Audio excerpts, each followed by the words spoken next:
नमस्कार, मैं अश्विनी कुमार। आप देख रहे हैं ईटीवी भारत राजस्थान। ईटीवी कहता है कि महिला दिवस पर जब महिलाओं की सुरक्षा की बात हो तो पूछना ज़रूरी है, लाजमी है कि ये लंबा संघर्ष आखिर किस अंजाम तक पहुंचा है, कितना सफ़र अभी बाकी है। गालिब ने कहा था, मत पूछ कि क्या हाल है मेरा तेरे पीछे, तू देख क्या रंग है तेरा मेरे आगे। तो महिला कुछ इसी मिसाल के साथ में, इसी शिद्दत के साथ में आगे बढ़ती है। लेकिन ये लंबा सफ़र हो गया है। इस पुरुष प्रधान समाज की अगर बात की जाए तो कहीं ना कहीं इस प्रधान समाज पर आज सवाल खड़े होते हैं कि एक लंबा संघर्ष है देश में। महिला साक्षरता की बात की जाए तो 65% के इर्द गिर्द है और प्रदेश में भी कमोबेश ऐसे ही हालात हैं। तो फिर कैसे महिलाओं की सुरक्षा की बात हो, कैसे सशक्तिकरण की बात हो, इस मजबूती में किस तरह से आगे बढ़ा जाए, ये तमाम सवाल हमारे सामने हैं और इन सवालों पर आज बात होगी ईटीवी भारत के इस प्लेटफॉर्म पर। हमारे साथ खास पैनल मौजूद है, आपका तारुफ करा देते हैं। महिला आयोग की पूर्व अध्यक्ष लाडकुमारी जी जैन हमारे साथ में हैं, विनीता शेखावत जी हमारे साथ में हैं। आप जो नर्सिंग वीमेन वेलफेयर एसोसिएशन है इसकी प्रेसिडेंट हैं नेहा गुप्ता जी हैं। आप 40 महिला विंग की प्रेसिडेंट हैं। हमारे साथ सुमन देवटिया जी हैं जो कि दलित वीमेन फाइट के की प्रतिनिधि हैं, सामाजिक कार्यकर्ता हैं और लगातार महिला से जुड़ा संघर्ष है उसको लेकर बात करती आई हैं। पहला सवाल है महिला सशक्तिकरण का। महिला कैसे मजबूत होगी, क्योंकि लंबी बात है ये, लगातार हम हर साल इस बात को करते हैं लेकिन ये बात सिर्फ चंद तारीखों तक सिमट कर रह जाती है। इस बीच क्या होता है, इस बात को समझने के लिए सबसे पहले तजुर्बे के जरिए इस बात को समझना चाहेंगे लाडकुमारी जी ने, क्योंकि राजस्थान में इस लड़ाई को स्थापित किया है। लाडकुमारी जी, आपसे जानना चाहता हूँ कि सही मायनों में महिला सशक्तिकरण की अगर बात की जाए तो ये मजबूती कहाँ से होगी, कितना काम हुआ है और इसके सही मायने क्या है? बहुत अच्छी बात है आपने जहाँ से उठाई है। देखिए, सशक्तिकरण एक प्रोसेस है, वन टाइम एक्टिविटीज़ नहीं है। क्योंकि लोग इसको ये सोचते हमने ये दे दिया, वो कर दिया, कानून बना दिया, फिर और आपको क्या चाहिए, क्या चाहिए, लेकिन तुम कर क्या रहे हो। हम तो ये चाहते हैं कि ऐसा माहौल हो, मैं जैसे भी हूँ, वो औरत है, लड़की है, बहन है, माँ है, किसी भी रूप में है, वो उसको सामाजिक स्वीकृति चाहिए। आपको, समाज को, सबको ये समझने की आवश्यकता है कि मेरी आज़ादी है। मैं रात दिन कहीं पर भी सड़क पे जाऊं, आप मेरे पे उंगली उठाने या मेरे छूने या मेरे ऊपर फप्तियाँ कसने का अधिकार नहीं रखते हैं। एक्चुअल में इतने सालों में ये चीज़ हमारे पुरुष साथियों तक जो जानी चाहिए थी वो हमने स्कूल और कॉलेज लेवल पे, अभी मुझे बड़ा अच्छा लगा, हालांकि वो एक यूनिवर्सिटी में एक प्रोग्राम में बुलाया था और उन लड़कों ने जब मेरे से इंटरेक्शन किया तो एक लड़के ने कहा, मैडम इतनी सारी इतनी अच्छी बातें, पर स्कूल से हम पढ़ कर के आ रहे, स्कूल में ये बात नहीं होती है। तो हमने कहा बिल्कुल सही कह रहे हो, हमें स्कूल लेवल पे ये अवेयरनेस, जहाँ हार्मोनल चेंजेज आने वाली जो उम्र होती है, और आज के 20-22 साल पहले जब मैंने कहीं सेक्स एजुकेशन की बात कही कि मस्ट है, लोगों ने बहुत कहा आप समाज को बिगाड़ना चाहते हैं, आप क्या सोचते हैं, ये तो पहले बिगड़े हुई है, औरतों को बिगाड़ना चाहते हैं, औरतों की हिमायती है, इनको कपड़े पहनना सिखा दो। रेप इसलिए होते हैं कि कपड़े ऐसे पहनती, भाई आपका नज़रिया बदलो, वो कपड़े कैसे पहनती उससे आपको क्या मतलब है, आप उसके कपड़ों पे उसके। एक्चुअल में बेसिक बात यह है कि समाज में आज भी पितृसत्तात्मक, सामंतवादी और पुरुषवादी सोच जो है, वो जेंडर बायसनेस और जितना भी लैंगिक भेदभाव जिसको हम कम करने की कोशिश करते हैं। आपने कहा तो मैं बताऊं कि जो मुद्दे हमारे हर बार संघर्ष के कुछ कुछ होते हैं, पहले हमने सोचा डावरी को लेकर के किया तो दहेज विरोधी कुछ कानून भी बने और वो सारा हुआ, तो आपका 498 इंट्रोड्यूस हुआ। उसके बाद हमें लगा कन्या भ्रूण हत्या को लेकर के बहुत हो रहा है, क्योंकि हर जगह औरत भी पीसी जा रही, मारी जा रही है, तो हमने वो क्या, फिर सती वाला आ गया, फिर भंवरी देवी भटेरी गए, और अभी इन दिनों में क्या हो रहा, पिछले 15-20 सालों से गैंग रेप और रेप विद माइनर गार्ड, दोनों ही बड़ी हैरान करने वाली बातें हो गई है कि हम एजुकेशन वगैरह सब दे करके उनको आगे तक बढ़ाना चाहते हैं महिलाओं को। जिस समाज में कहा जाता है कि जो प्रेरणा पुरुष के तौर पर जो ईश्वर के तुल्य माने जाते हैं, उनकी पहचान एक माँ के रूप में होती है। यशोदा नंदन की बात हो या फिर बात हो अंजनी पुत्र की या फिर बात हो कौशल्या पुत्र की, लेकिन उस समाज में इसी माँ को जन्म से लेकर मरण, परण और फिर मरण तक लगातार संघर्ष झेलना पड़ता है। ये संघर्ष क्यों है और इस बीच सशक्तिकरण की जो बात है वो कमज़ोर क्यों है? मरियम के रूप में ईसा को पहचान मिली, लेकिन क्या वजह है कि इस मरियम को समाज में लगातार संघर्ष करना पड़ता है? मैम विनीता जी, कार्यस्थलों की लेकर मैं बात करूंगा। एक नज़रिया है, सशक्तिकरण का ये भाव कार्यस्थल पर कहाँ तक पहुँचा?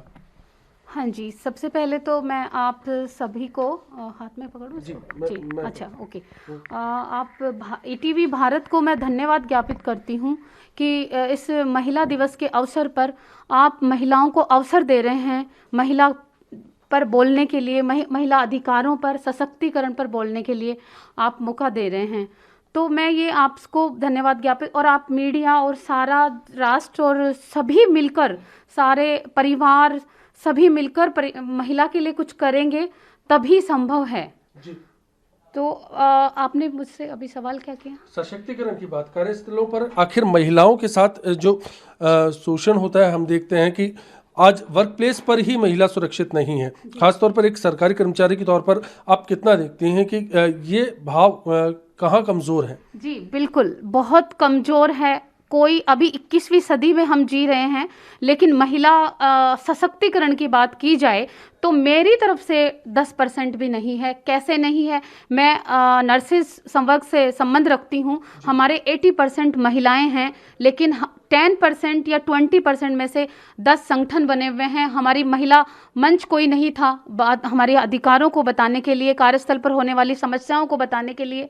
तो हमने पहली बार जो रोकना चाहूंगा क्योंकि आपने इस बात का जिक्र किया है, आमतौर पर जो कर्मचारी यूनियन है वो पुरुष प्रधान हो जाती है, वहां पर महिलाओं की बात, उनकी समस्याएं रखने के लिए कोई नहीं होता कि किस तरह की समस्याओं का सामना उनको करना पड़ता है रोजमर्रा में।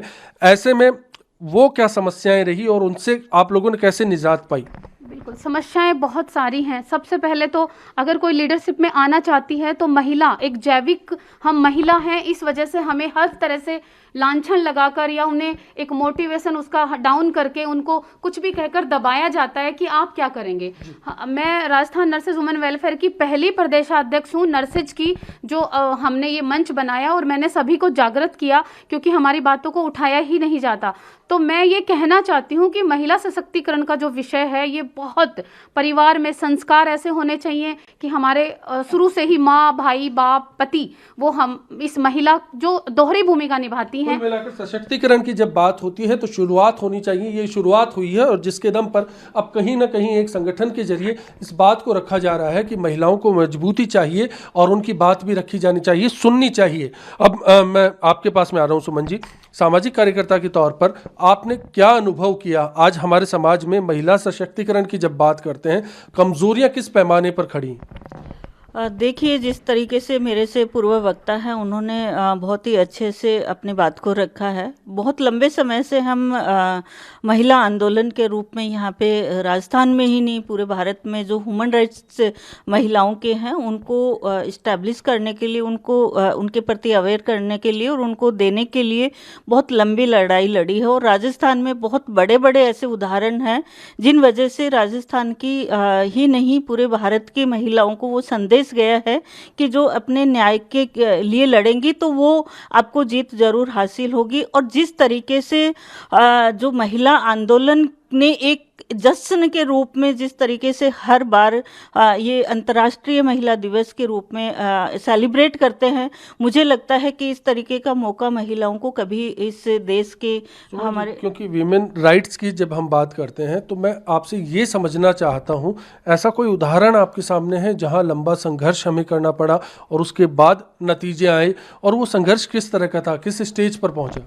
देखिए, मैं पिछले 18-20 साल से राजस्थान में खास करके वंचित समुदाय और दलित आदिवासी महिलाओं के लीडरशिप और उनके अधिकारों के लिए हम काम करते हैं। ये कहने को बहुत आसान है कि ये आपके कानून है और ये कानूनों को आपको लेना है, लेकिन इन कानूनों के हित के आधार पे करते हुए न्याय को प्राप्त करना उतना ही ज़्यादा जटिल है। क्योंकि जिस तरीके से इस देश में जाति व्यवस्था और जिस तरीके से इस देश में पितर सत्ता स्थापित है और ख़ास करके राजस्थान में जिस तरीके से गढ़ बने हुए हैं, वहाँ पे हमारे लिए बनी हुई पॉलिसी और हमारे लिए बने हुए कानून हैं वो एक कागज़ के टुकड़े रहते हैं। मैं एग्जाम्पल के तौर पर यहाँ पर मैं बताना चाहूँगी कि एक बाड़मेर की एक महिला थी जिस महिला के साथ में गैंगरेप हुआ, जिस तरीके से अभी लाट जी ने भी बताया कि एक कल्चर आ गया है कि गैंग रेप कीजिए ताकि वो महिला एक इतनी ज़्यादा दब जाएगी, इतना ज़्यादा प्रेशर आ जाएगा कि वो आवाज़ नहीं उठा पाएगी। वो महिला ने उसकी एफआईआर दर्ज करवाने गई, लेकिन वो एफआईआर दर्ज नहीं हुई उसकी, और वो महिला ने फिर एसपी से मिली और उसकी एफआईआर दर्ज हुई। महिला ने बहुत 6 महीने तक ट्राई किया कि उन आरोपियों को अरेस्ट करें। वो एसपी से मिली, लेकिन वो महिला के कहने पे ना ही उसको सुरक्षा दी गई, ना ही आरोपियों को अरेस्ट किया गया। वो मजबूर होकर के न्याय मिलने के लिए भटकना पड़ता है। हाथरस का उदाहरण है हमारे सामने, जो कि खासा पुराना नहीं है, या फिर मौजूदा आयशा की बात हो या फिर किसी और महिला की, हर जगह हर पग पर संघर्ष लगातार बाकी है।